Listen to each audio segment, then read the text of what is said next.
Baggy grey sweaters and oversized slacks were her impenetrable armor. Katrina deliberately buried her 200-pound frame under layers of cheap fleece, praying she would remain completely invisible in the cutthroat corporate world of Chicago. It worked flawlessly on her cruel co-workers and her backstabbing ex-boyfriend, but she severely underestimated Dwayne Russo. While everyone else saw a frumpy, overweight bookkeeper to mock, the most dangerous crime boss in the Midwest saw a lush, brilliant queen waiting to be violently unearthed. Fluorescent lights buzzed overhead in the sleek, glass-paneled offices of Russo Logistics, casting a sterile glare over the 72nd floor of the downtown Chicago high-rise. Katrina Evans sat hunched over her dual monitors, her thick fingers flying across the mechanical keyboard. She was swathed in a men's 3XL navy blue cardigan that hung past her knees, paired with shapeless black slacks that dragged slightly on the carpet. Beneath the heavy, suffocating layers of wool and cotton, Katrina hid a body that society and her own trauma had taught her to hate. She weighed 215 pounds. She had a soft, prominent belly, thick, heavy thighs that rubbed together when she walked, and a remarkably full bust that she aggressively strapped down with restrictive sports bras. To the pristine size 2 administrative assistants and the gym-obsessed finance bros of the firm, Katrina was a running joke. They called her the Navy tent behind her back. No one was crueler than Liam Bradley. Liam was the senior financial director, a title he held entirely because of Katrina's grueling, uncredited labor. He was also her ex-boyfriend. 3 years ago, when Katrina was a naive junior accountant, Liam had charmed her into a quiet, secret relationship. She had cooked for him, cleaned his apartment, and done his corporate portfolios. Then, the night before a major promotion, she found him in his Mercedes-Benz with a thin, blonde receptionist. When Katrina had confronted him, her heart shattering into a million jagged pieces, Liam had looked her up and down with utter disgust. "Come on, Katrina," he had sneered, his words forever burned into her psyche. "Look at you. You're fat. You're a whale. Did you honestly think a guy like me would proudly walk down Michigan Avenue holding hands with someone who looks like a marshmallow in a tarp? Be realistic. You're good for doing my spreadsheets, and that's it." Since that day, Katrina had retreated completely into her shell. She stopped trying to find clothes that flattered her plus-size figure. She stopped wearing makeup. She became a ghost, silently doing Liam's work because he continuously threatened to have her fired if she didn't comply. He had the ear of the upper management, and she was just the fat girl in the corner. But upper management was about to experience a terrifying shake-up. Rumors had been swirling for weeks that the actual owner of the company, Dwayne Russo, was coming to Chicago to audit the branch himself. Russo Logistics was an open secret in the underworld. It was a highly lucrative, perfectly legal front for the Russo crime syndicate, a mafia family that controlled the ports from New York to the Great Lakes. At exactly 10 o'clock on a rainy Tuesday morning, the temperature in the office seemed to drop 20 degrees. The heavy double doors of the executive suite swung open, and Dwayne Russo walked in. He was a man who sucked the oxygen out of any room he entered. Standing 6'4", dressed in a custom-tailored pitch-black Armani suit that emphasized his broad shoulders and narrow waist, Dwayne looked like a predator violently forced into civilized clothing. His hair was dark and swept back, his jawline covered in a harsh scuff, and his eyes were a pale, piercing amber that missed absolutely nothing. He was trailed by 4 massive men with bulges under their jackets. "Boardroom," Dwayne rumbled, his voice a low, gravelly baritone that sent a shiver down Katrina's spine. "All senior staff, now." Katrina kept her head down, desperately trying to blend into her cubicle walls. She wasn't senior staff. She was just the invisible drone. But Liam paused by her desk, slamming a thick file onto her keyboard. "I need the quarterly projections for the Southside warehouses, Shamu," Liam hissed venomously, adjusting his silk tie. "And fix the discrepancies in the offshore routing. If Russo asks questions, I need the answers fed to my tablet immediately. Do not screw this up, or you'll be on the street begging for donuts." Katrina swallowed the thick lump of humiliation in her throat, her cheeks burning red. "I fixed the offshore routing last night, Liam. The numbers you entered were triggering a federal red flag. I buried the surplus in the shell company accounts, just like you asked." "Whatever. Just make sure the dashboard is live," Liam snapped, marching toward the glass boardroom.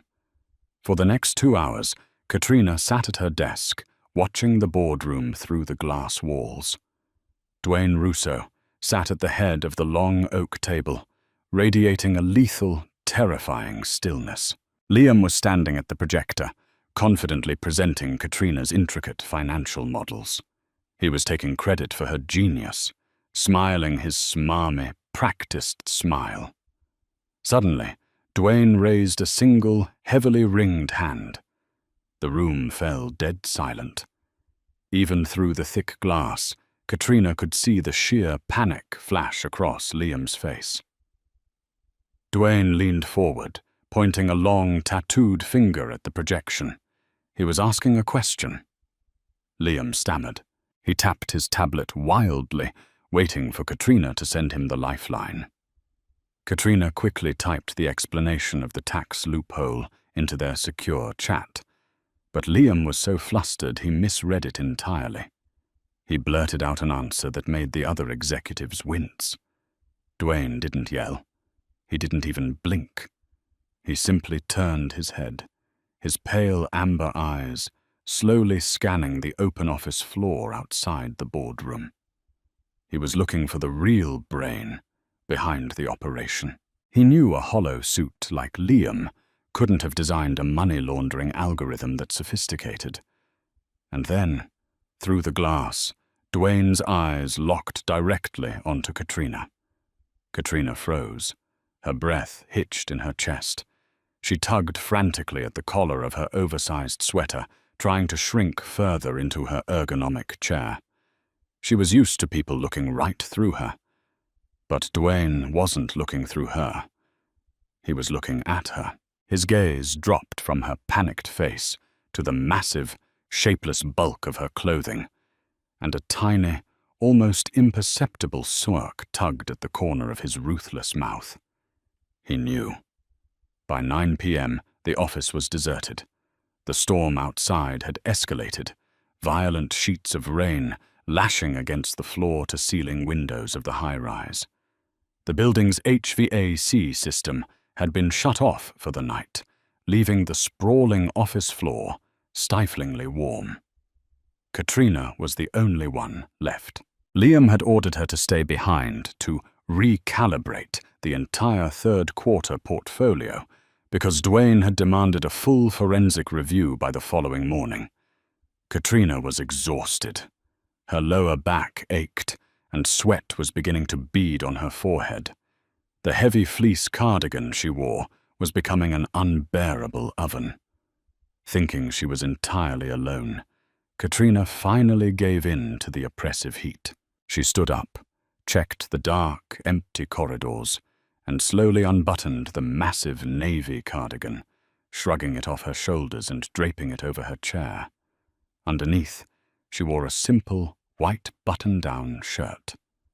It was still a men's size XL, but without the heavy armor of the sweater, the sheer physics of her body could no longer be completely hidden. The thin, damp cotton clung to her thick, fleshy waist. The fabric pulled dangerously tight across her heavy, abundant breasts, the buttons straining against the pressure. Her wide, plush hips and thick thighs were clearly defined beneath the cheap slacks. She was unmistakably, heavily plus-sized, and beautifully soft.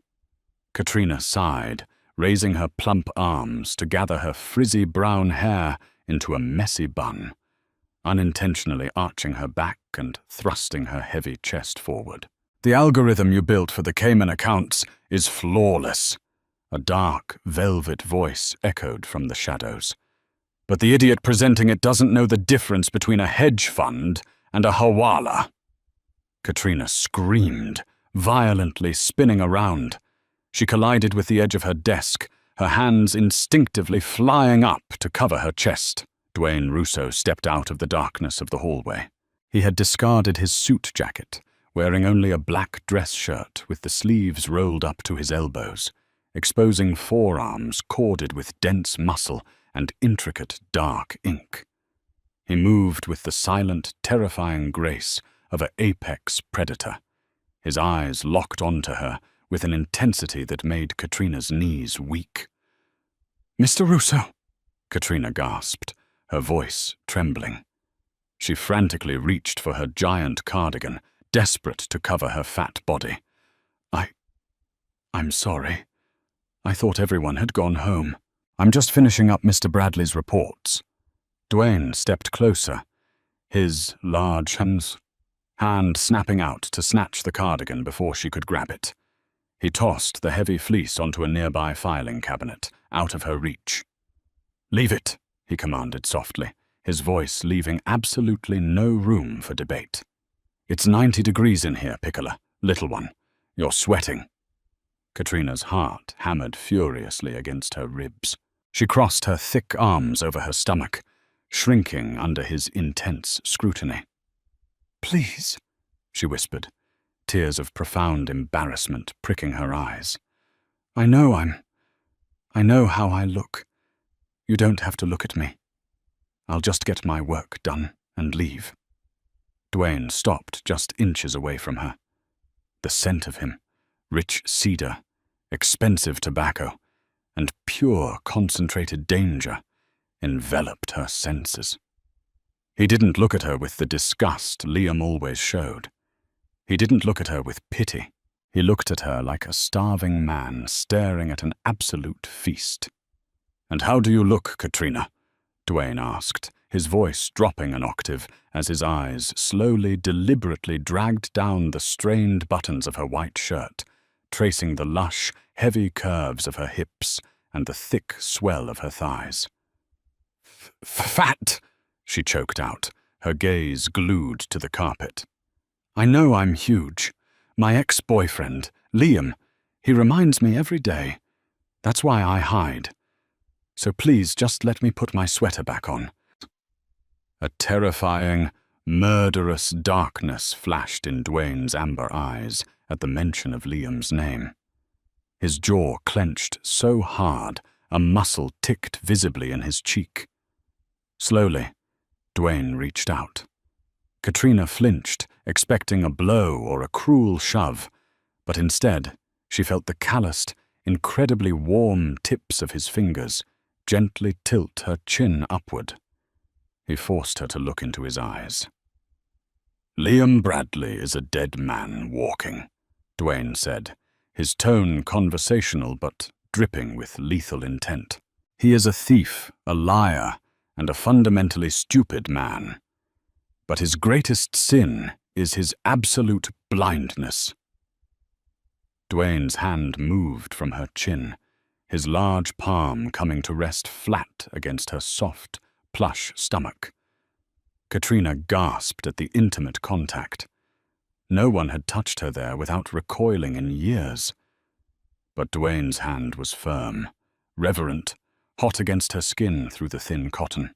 "You are not hiding any more, Katrina," Dwayne murmured, stepping so close his chest brushed against her heavy breasts. "I have been surrounded by synthetic, starving women in my world for a decade. Do you have any idea what it does to a man like me to see a woman so soft, so abundantly gorgeous, wrapping herself in garbage to protect the fragile ego of a weak boy. Katrina was paralyzed. Her mind was short-circuiting. The head of a Mafia empire was standing in her cubicle, touching her belly and calling her beautiful. It had to be a cruel joke, a trick. The offshore accounts. Katrina deflected desperately, trying to step back, but her hips hit the desk. Liam didn't route the money. I did. I saw the unlisted LLCs. I know what this company is doing, Mr. Russo. I know you're washing millions for the syndicate. If you're here to kill me because I know too much, just do it. But don't mock me. Dwayne didn't pull a gun. Instead, a dark, genuine chuckle rumbled deep in his chest. He leaned down, his lips brushing the shell of her ear, sending violent shivers down her spine. "Kill my brilliant, gorgeous little bookkeeper," he whispered. "Not a chance, sweetheart. I don't destroy assets. I claim them. And starting tomorrow, you don't work for Russo Logistics. You work for me, personally." The morning sun cast long, dramatic shadows across the polished marble floor of the executive boardroom. At 9 a.m. sharp, Liam Bradley strode into the room. A smug, arrogant grin plastered across his handsome face. He held a sleek leather portfolio tucked under his arm, confident that Katrina's late-night labor was about to secure him a massive bonus and a seat on the regional board. Dwayne Russo was already seated at the head of the table. Flanking him were two massive enforcers, their faces entirely devoid of emotion. To Liam's immediate annoyance, Katrina was also in the room. But she wasn't cowering in the corner in her usual grey tent. Under Dwayne's strict, terrifying orders issued the night before, Katrina had gone home and dug into the very back of her closet. She was currently wearing a deep burgundy wrap dress. It was a piece she had bought years ago and never dared to wear. The soft, heavy fabric clung desperately to her generous curves, pulling tight across her large breasts and emphasizing the thick, soft swell of her hips and stomach.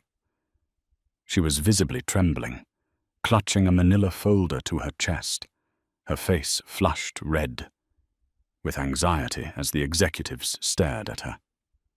"What is she doing in here?" Liam hissed, stopping dead in his tracks. He sneered at Katrina's dress. "Are we hosting a bake sale, Evans? Go back to your desk before you break a chair." The silence in the room instantly became violently heavy.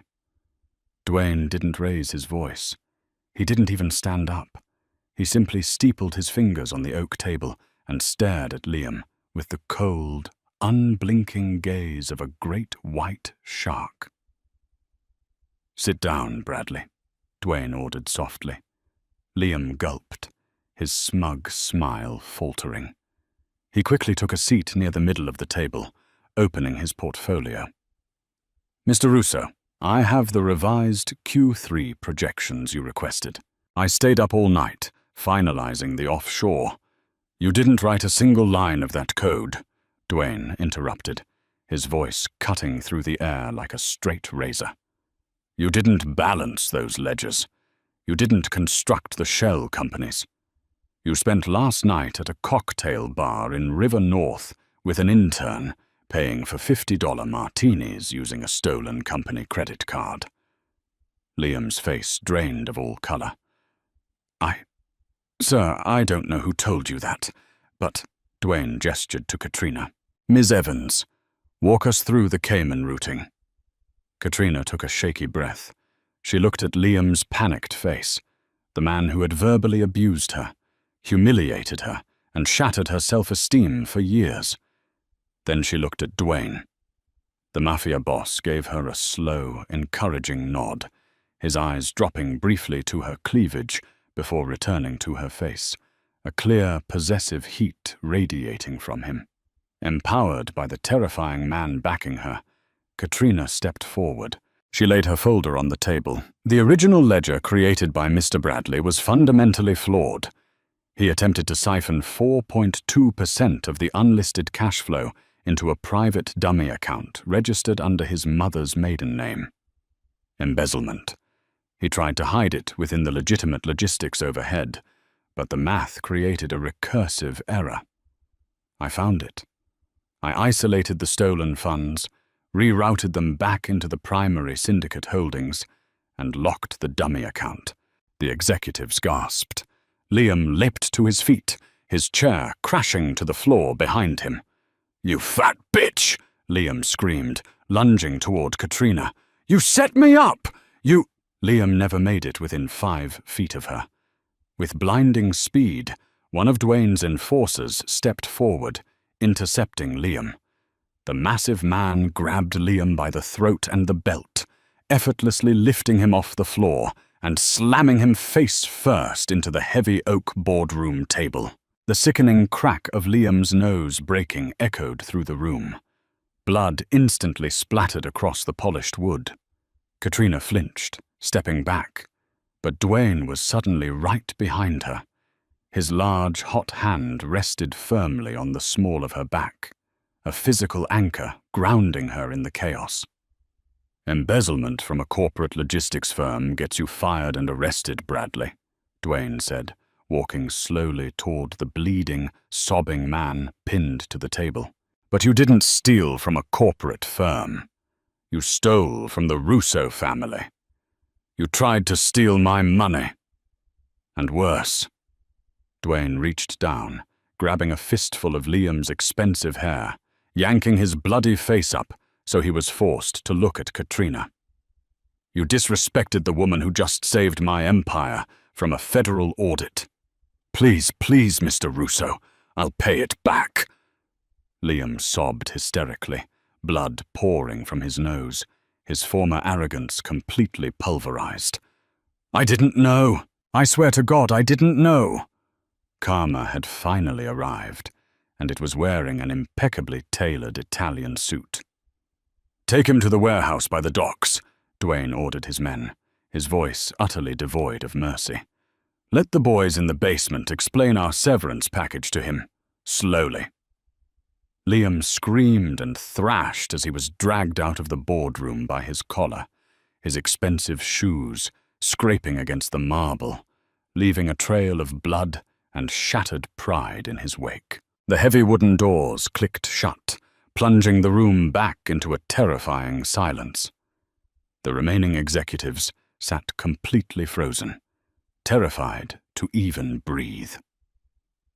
Dwayne turned around, pulling a crisp linen handkerchief from his pocket and wiping a single drop of blood from his cuff. He looked at the trembling executives. "Katrina Evans is now the Chief Financial Officer of Russo Enterprises," Dwayne announced, walking back to Katrina and wrapping his heavy arm securely around her thick waist, pulling her flush against his solid side. "She reports solely to me. Anyone who speaks to her without absolute, utter respect will find themselves joining Mr. Bradley at the docks. Meeting adjourned." As the executives hastily scrambled out of the room, Katrina stood trembling against Dwayne's side. The adrenaline was crashing, and she realized the terrifying reality of her new life. She wasn't an invisible bookkeeper anymore. She was the right hand to a Mafia don. Dwayne looked down at her, his thumb gently tracing the curve of her wide hip through the burgundy fabric of her dress. "You did perfectly, Mia Regina.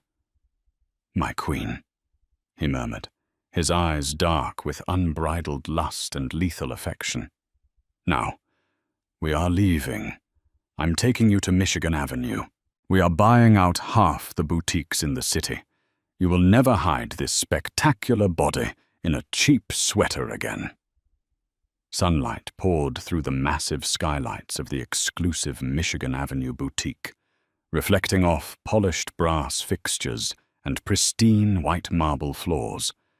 Katrina stood awkwardly in the center of the showroom, feeling entirely out of place. The air smelled of expensive perfume and pretentious wealth. For years, she had purchased her oversized, shapeless garments from discount big-box stores, entirely avoiding high-end fashion districts where sample sizes ruled, and women who looked like her were subtly or overtly pushed out the door. A tall, painfully thin saleswoman with a sleek blonde bob and a sharp, judgmental gaze approached them. Her name tag read, Cynthia. Cynthia looked at Katrina's wide hips and thick waist, then let her eyes drift over the rumpled burgundy dress Katrina had worn to the office. A barely concealed sneer touched the saleswoman's painted lips. "May I help you?" Cynthia asked, her tone dripping with polite condescension. "If you are looking for the maternity or plus-size section, we do not carry those lines in this particular flagship location. You might want to try the department store 3 blocks down." Katrina instinctively shrank back, her old habits flaring up instantly. She reached out, her fingers brushing the sleeve of Dwayne's black suit jacket. "Dwayne, she's right. Let's just go. I don't belong in a place like this." Dwayne did not move. He stood like a monolith of dark, furious energy, his amber eyes locking onto Cynthia with a terrifying intensity. He slowly unbuttoned his suit jacket, revealing the holster strapped to his ribs. Cynthia's arrogant expression shattered instantly, replaced by wide-eyed, breathless terror. "You will lock the front doors," Dwayne commanded, his voice a low, lethal purr that echoed off the marble walls. "You will cancel every appointment you have for the rest of the day. You will bring out every single designer gown, blouse, skirt and coat you have in this building that will fit this spectacular woman. If you do not have her size, you will call your competitors and have them brought here by courier within the hour. If you ever speak to my chief financial officer with that tone of voice again, I will buy this entire building just to bulldoze it with you inside." Cynthia swallowed hard, her perfectly manicured hands trembling violently. "Right away, sir. I apologize. I completely misunderstood." Within 10 minutes, the entire dynamic of the boutique had shifted into a frantic, terrified frenzy. Store managers and seamstresses buzzed around Katrina like worker bees. Champagne was poured. Racks of custom silk, rich velvets, and tailored cashmere were wheeled out from the secretive back rooms. For the first time in her life, Katrina was not forced into a garment designed to hide her. Under Dwayne's watchful, predatory gaze, she was draped in clothes constructed to worship her. She stepped out of the dressing room, wearing an emerald green silk wrap dress that hugged the heavy curve of her breasts and cascaded beautifully over her plush hips and thick thighs. The fabric cinched tightly at her waist, giving her a devastating hourglass silhouette. She looked in the floor-to-ceiling mirror and gasped. The woman staring back was not a frumpy, invisible ghost. She was a lush, powerful siren. Dwayne stood up from the velvet sofa, his amber eyes completely dilated. He walked up behind her, his large hands resting heavily on her wide hips, his thumbs pressing into the soft flesh of her waist. He met her gaze in the mirror. "No more hiding," Dwayne whispered, his chest pressing against her back. "You are magnificent, Katrina. You have a mind that terrifies men, and a body that brings them to their knees. It is time you stepped into the light." But the light cast long, dangerous shadows. 3 hours later, Katrina was sitting in the back of Dwayne's armored Maybach, surrounded by dozens of shopping bags as they drove toward his private estate on the Gold Coast. The opulence of her new reality was dizzying. Yet as they pulled up to the heavily guarded, wrought-iron gates of the Russo compound, the brutal reality of Dwayne's world came crashing down. Waiting on the front steps of the massive stone mansion was a man Katrina had never seen before. He was older, with silver hair and a sharp patrician nose, flanked by 6 heavily armed men. Dwayne's jaw clenched instantly, the romantic, possessive energy radiating from him vanishing, replaced by cold, calculating violence. "Stay in the car, Katrina," Dwayne ordered, slipping his hand inside his jacket to rest on his weapon. "Lock the doors." "Who is that?" she asked, her heart hammering against her ribs.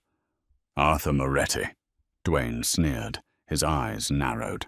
"The head of the West Side Syndicate. A cockroach who thinks he can feast on my crumbs. Don't move." Katrina watched through the tinted, bulletproof glass as Dwayne stepped out of the Maybach. His enforcers instantly materialized from the shadows of the estate, forming a lethal wall around their boss. The tension in the air was so thick it felt suffocating. Arthur Moretti smiled a cold, reptilian smile. "Dwayne, I heard you had an exciting morning downtown. I was surprised to learn that Liam Bradley, our mutual friend, who was supplying me with a very lucrative stream of offshore data, suddenly had a tragic accident at the docks." Katrina gasped inside the car. Liam hadn't just been embezzling for himself. He had been selling Russo family secrets to a rival Mafia boss. "Bradley was a thief and a traitor," Dwayne replied calmly, standing tall. "His accident was entirely self-inflicted, and the pipeline he was feeding you is permanently severed, Arthur. The unlisted accounts are locked." Arthur's eyes drifted past Dwayne, peering through the dark glass of the Maybach. He couldn't see Katrina clearly, but he knew someone was in there. "A pipeline is only as secure as the plumber who fixes it, Dwayne. I hear you have a new CFO. Some fat little desk jockey you elevated from the basement. Do you honestly think a glorified secretary can outsmart my accountants? I will bleed your shipping ports dry by the end of the fiscal quarter. Hand over the new encryption keys, or we go to war." Dwayne didn't even flinch. He simply stepped closer to Arthur, towering over the older man. "You don't have the capital for a war, Arthur. And if you ever speak of my CFO with disrespect again, I will cut out your tongue and feed it to my hounds. Get off my property." Arthur glared at Dwayne, his face flushing with fury. He signaled his men, and they slowly backed away toward their waiting SUVs. "You're getting soft, Russo. Trusting your empire to a plus-size nobody will be your downfall. We'll see who owns the ports on Friday." As the rival vehicles peeled away, Dwayne walked back to the Maybach and opened the door. Katrina was shaking, her mind racing. She had stepped out of the frying pan of corporate abuse and directly into the raging fire of a Mafia war. "He's going to attack the company," Katrina said, her voice barely a whisper, as Dwayne helped her out of the car. "Let him try," Dwayne said, pulling her close, kissing the top of her head. "I have an army of enforcers. He cannot touch us." Katrina looked up into his amber eyes, her brilliant, mathematically gifted mind already clicking into high gear. She remembered the routing numbers Liam had used. She remembered the dummy corporations Arthur Moretti was likely hiding behind. "You don't need an army of enforcers, Dwayne," Katrina said, her voice steadying as a newfound, ruthless confidence bloomed in her chest.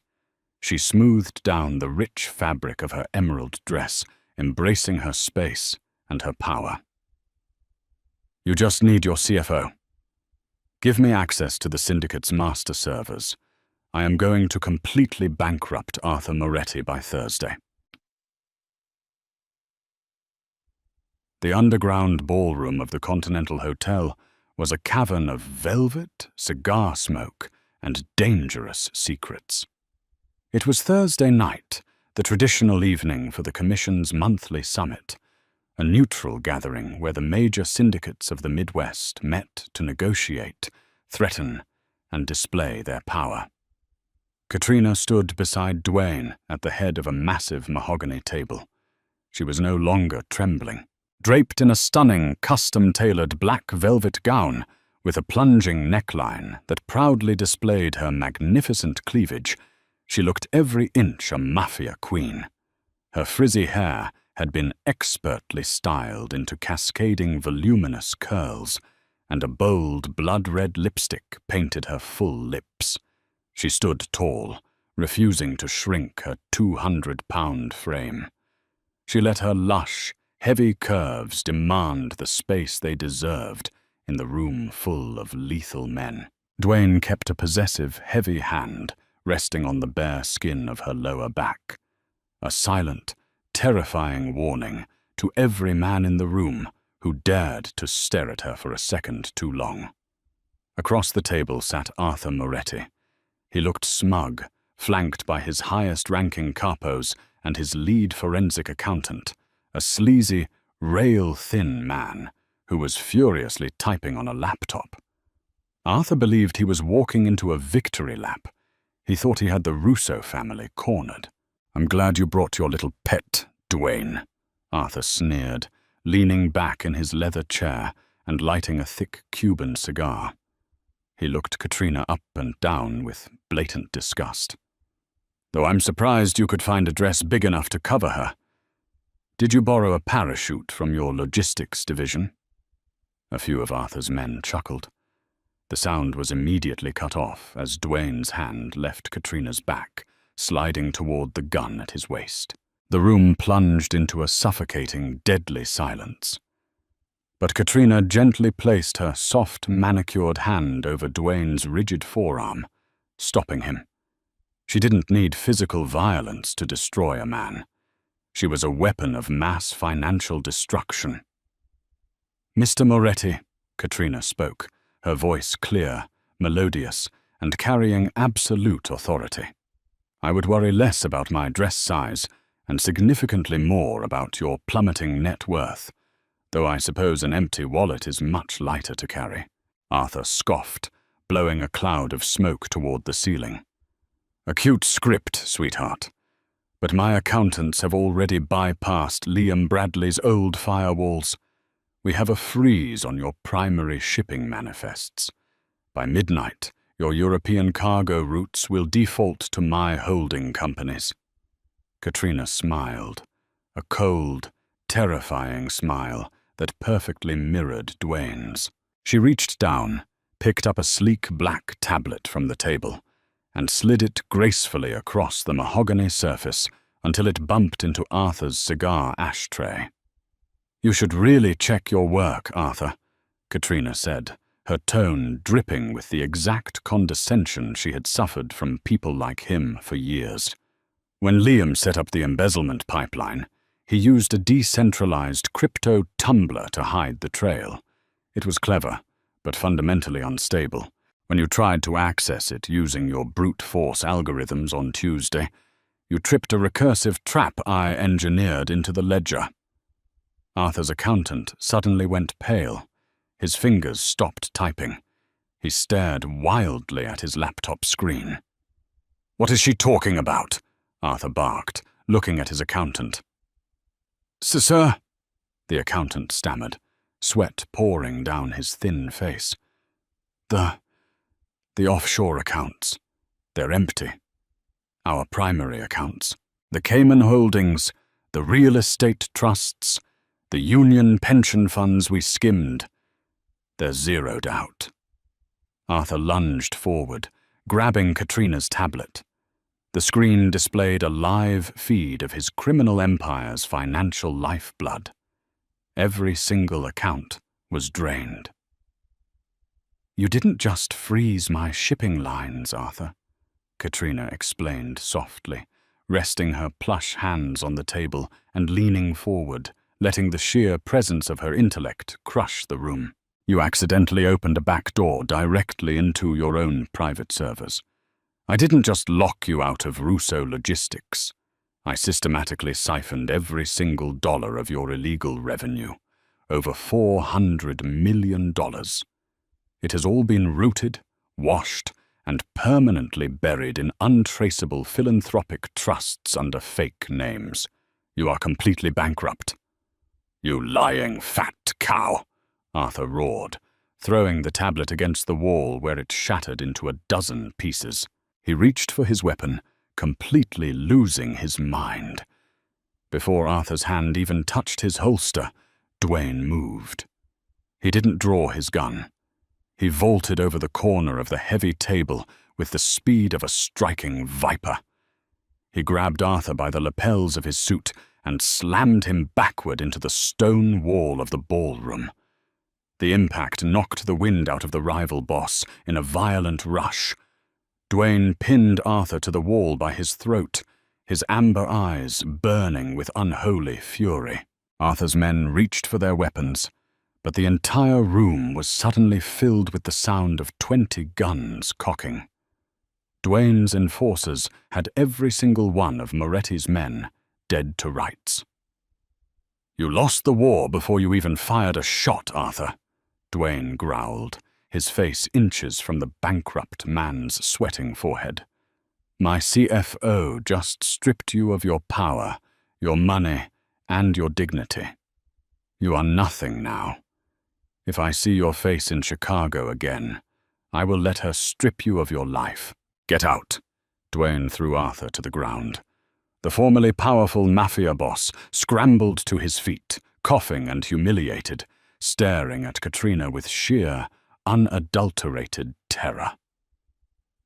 He realized then what Duane had seen all along. The soft, heavy, plus-size woman in the velvet dress was not a pet. She was the most dangerous predator in the room. Arthur and his men fled the ballroom, leaving the heavy doors swinging in their wake. The remaining syndicate bosses at the table stared at Katrina in absolute, silent awe. No one cared about her weight. No one saw a victim. They saw a terrifying genius who had just toppled an empire with a keystroke. Duane slowly turned around, adjusting his cuffs. He walked back to Katrina, the violent rage completely bleeding out of him, replaced by a profound, overwhelming pride. He wrapped his arms around her thick waist, pulling her flush against his chest in front of the entire underworld. "Brilliant," Duane murmured against her lips, kissing her deeply, marking her as his equal, his partner, and his undisputed queen. Absolutely brilliant. Snow began to fall softly over Chicago, dusting the wrought-iron street lamps and the iconic stone facade of the Drake Hotel. Inside the legendary Gold Coast landmark, the grand ballroom was alive with the clinking of crystal champagne flutes and the low, murmuring hum of the city's ultra-wealthy. It was the annual Winter Solstice Gala, a highly publicized charity event that served as a thinly veiled networking ground for politicians, corporate titans, and the invisible power brokers of the underworld. For the first time in her life, Katrina Evans was not sitting at home, burying her face in a pint of ice cream and crying over the cruel text messages Liam used to send her. Tonight, she was the undisputed center of gravity in the most exclusive room in the Midwest. Katrina stood near a towering ice sculpture, a vision of unapologetic, devastating power. She was swathed in a custom, deep sapphire blue velvet gown designed explicitly for her measurements by a private atelier in Milan. The heavy, luxurious fabric clung to every glorious inch of her 200-pound frame. The corset bodice lifted and showcased her abundant, soft breasts, while the dramatic draping over her hips accentuated the wide, lush thickness of her thighs. A staggering diamond necklace, a gift from Duane, rested heavily against her collarbone, catching the light of the massive crystal chandeliers. She wasn't hiding. She was holding court. "The restructuring of the South Loop developments is moving smoothly, Mr. Mayor," Katrina said, smoothly, taking a delicate sip of her sparkling water. She looked the mayor of Chicago dead in the eye, fully aware that Dwayne's political donations were the only thing keeping the man in office. However, the zoning permits for the docks need to be expedited by Tuesday. I trust that won't be an issue. The mayor, a man who usually intimidated everyone he spoke to, nervously dabbed his forehead with a silk handkerchief. He glanced quickly at Dwayne, who was standing just 3 feet away, watching Katrina with the proud, fiercely possessive gaze of a lion observing his mate. "Of course, Miss Evans," the mayor stammered, bowing his head slightly. "I'll have my chief of staff personally deliver the signed permits to your office by Monday afternoon." As the politician scurried away, Katrina allowed herself a small, triumphant smile. She felt Dwayne's heavy, warm hand slide onto the small of her back, the heat of his palm radiating through the blue velvet. "You are terrifying," Dwayne murmured in her ear, his deep voice sending a cascade of shivers down her spine. "I have spent 10 years bribing that man, and he has never looked as frightened of me as he just looked of you." Katrina leaned back into his solid chest, her heart fluttering. "I just reminded him of the financial realities of his campaign, Dwayne. Math doesn't care about his political posturing. The numbers are absolute." Dwayne turned her gently in his arms, his pale amber eyes dark with adoration. "You are absolute, Mia Regina." He reached up, his calloused thumb gently brushing a stray curl from her cheek. "Do you see how they look at you tonight? No one is looking through you. They see exactly what I see. A queen." Katrina looked around the room. It was true. A few months ago, in her baggy grey sweaters, these socialites would have treated her like the help. Now, the impossibly thin, Botox-filled wives of the corporate executives were glaring at her with naked envy. The powerful men were looking at her with a mix of deep respect and undisguised lust, though none dared approach her while Dwayne Russo stood at her side. She had reclaimed her body, realizing that her softness, her size, and her curves were not flaws to be minimized, but a magnificent canvas of her femininity. "I need to use the powder room," Katrina whispered, placing a soft kiss on Dwayne's jaw. "I'll be right back." Dwayne nodded, his eyes scanning the crowd with automatic, lethal precision.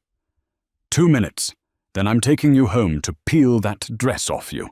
Katrina blushed furiously, her pulse racing as she navigated through the sea of tuxedos and ball gowns toward the grand marble corridor that led to the private restrooms.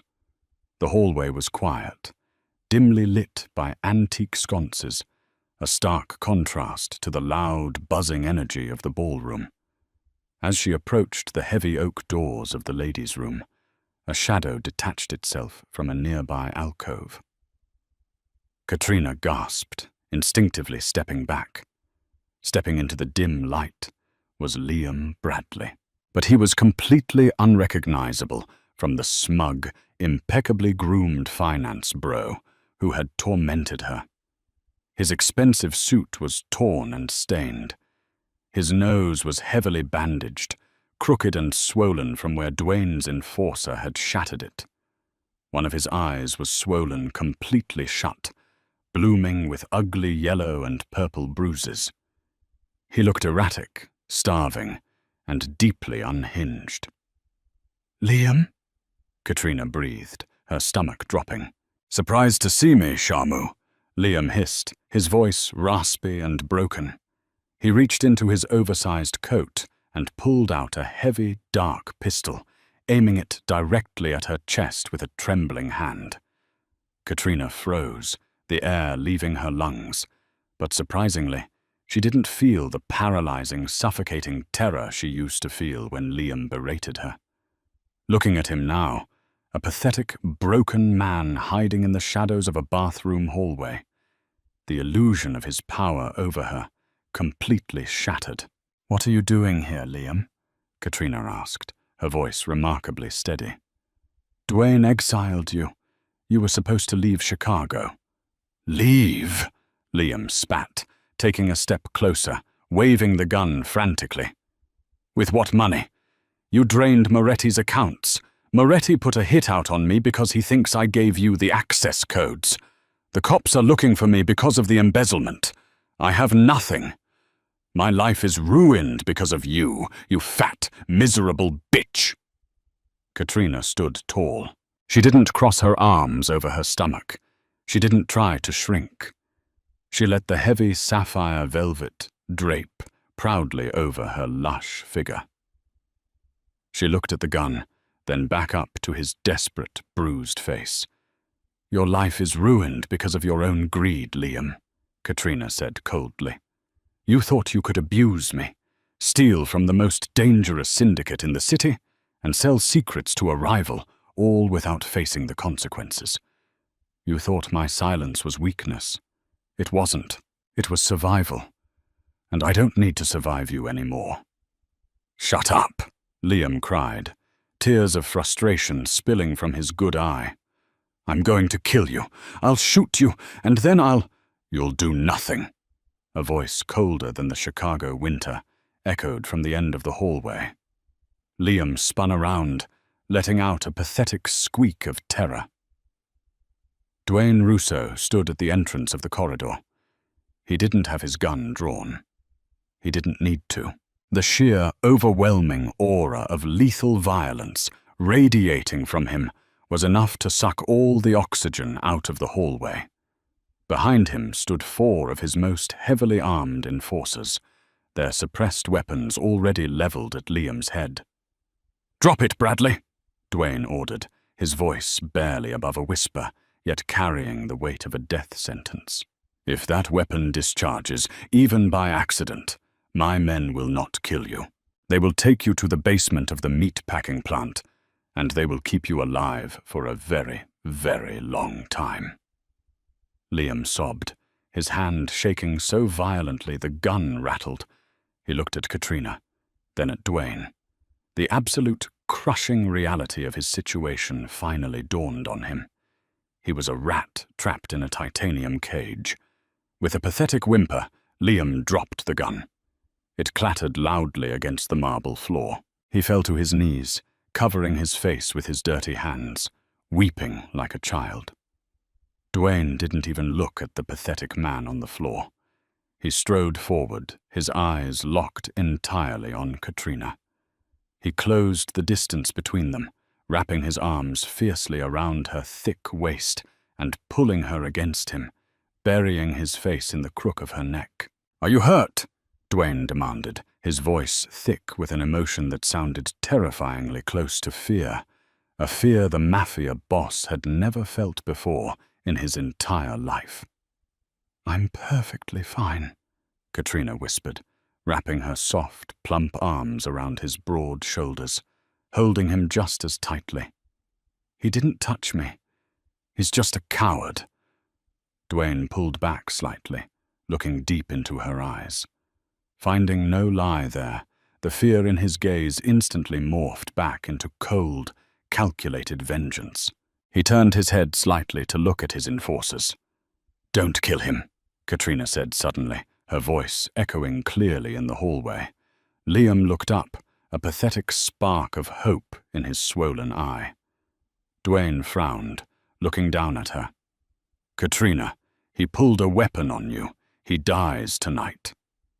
Death is too quick for what he did to me, and what he did to your business," Katrina stated, stepping out of Dwayne's embrace and looking down at Liam with absolute, chilling authority.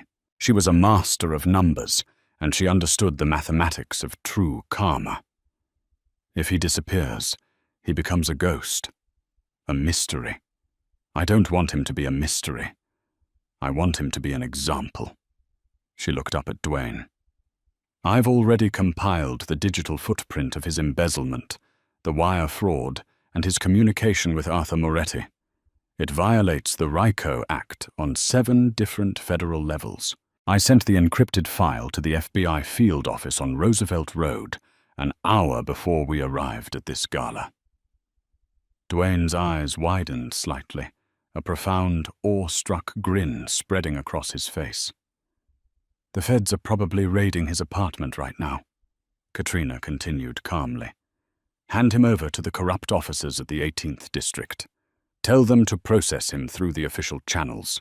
He will go to the Cook County Jail general population. Every inmate in that prison works for the Russo Syndicate. Let them know he is a snitch who stole from the family.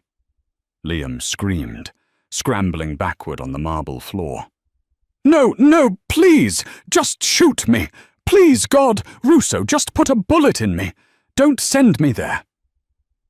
Federal prison was bad. Cook County Jail, as a known Mafia informant and thief, was a guaranteed, agonizing nightmare from which Liam would never wake up.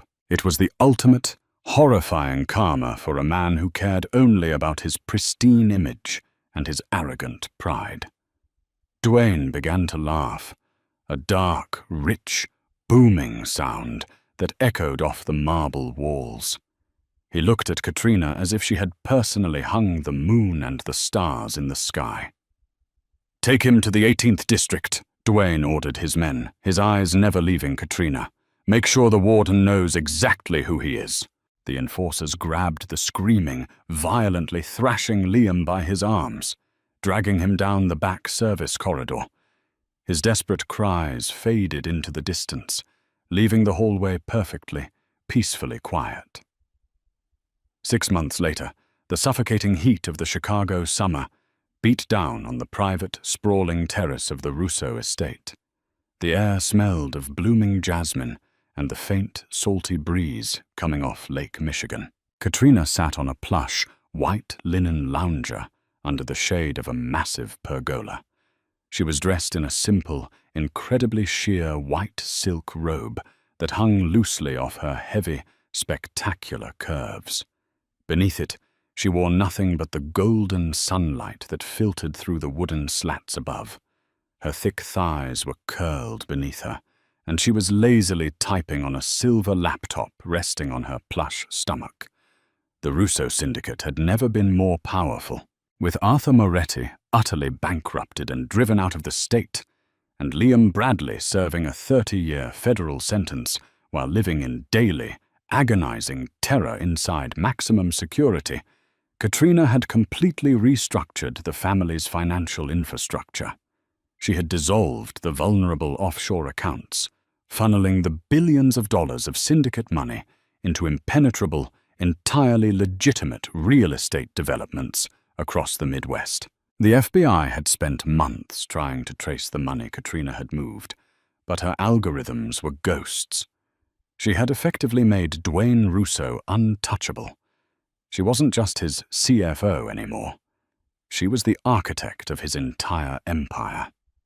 The heavy glass doors of the terrace slid open, and Dwayne walked out.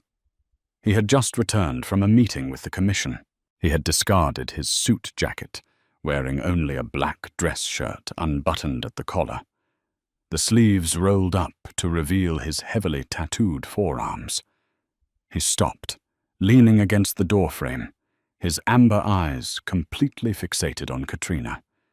He took in the sight of her, the soft, abundant swell of her breasts beneath the sheer silk, the glorious, heavy curve of her hips, the radiant, makeup-free beauty of her face. He felt a fierce, burning ache in his chest, a love so profound and violent it almost paralyzed him. "You're staring, Mr. Russo," Katrina said without looking up from her screen, a playful, confident smirk tugging at her lips. "I will never stop staring at you, Mrs. Russo," Dwayne replied, his voice a low, gravelly purr. He walked over to the lounger, gently shutting her laptop and tossing it onto a nearby glass table. He climbed onto the lounger with her, his massive frame completely enveloping her soft, plush body. Katrina sighed in pure contentment, wrapping her thick arms around his neck as he buried his face in her heavy cleavage, pressing hot, reverent kisses against her soft skin. "The Commission officially surrendered the northern ports to us today," Duane murmured against her skin. "They didn't even try to negotiate. They know if they anger me, you will bankrupt their entire bloodlines by lunchtime." Katrina laughed, running her fingers through his dark, thick hair. "I only use my powers for evil when people disrespect my husband." Duane pulled back, framing her face with his large, calloused hands. His expression turned deadly serious, stripping away the ruthless Mafia boss to reveal the man who worshipped the ground. She walked on. "You saved my life, Katrina," Duane whispered fiercely. "Not just my empire. You saved me. You brought light into a world I thought was only darkness. You are the most beautiful, brilliant, magnificent creature God ever created, and I will spend every second of the rest of my life proving that to you." Tears of profound, overwhelming joy pricked Katrina's eyes. She thought of the baggy, grey sweaters she used to hide in. She thought of the years she had spent hating her own body, believing she was unworthy of love, unworthy of respect, unworthy to simply exist, taking up space. She looked at the most dangerous man in Chicago, a man who bowed only to her, and she finally truly believed the truth. She was a masterpiece. "I know," Katrina whispered back, her heart full, pulling his lips down to hers. "I know." And as the golden sun set over the Chicago skyline, casting long, beautiful shadows across the terrace, the invisible ghost of the accounting department officially faded into history, leaving behind only the undisputed, fiercely loved queen of the syndicate. Katrina's journey from a heavily bullied, invisible woman, hiding her gorgeous plus-size figure, to the terrifyingly brilliant, undisputed queen of the Mafia, is a testament that true power comes from owning exactly who you are. Karma never misses, and Liam learned the hard way that you never underestimate a brilliant woman. Did Katrina's ultimate revenge satisfy your craving for justice? Drop a comment below with your favorite moment. If you loved this intense, romantic Mafia drama, don't forget to hit that like button. Share this story with your friends, and subscribe for more thrilling, karma-filled tales.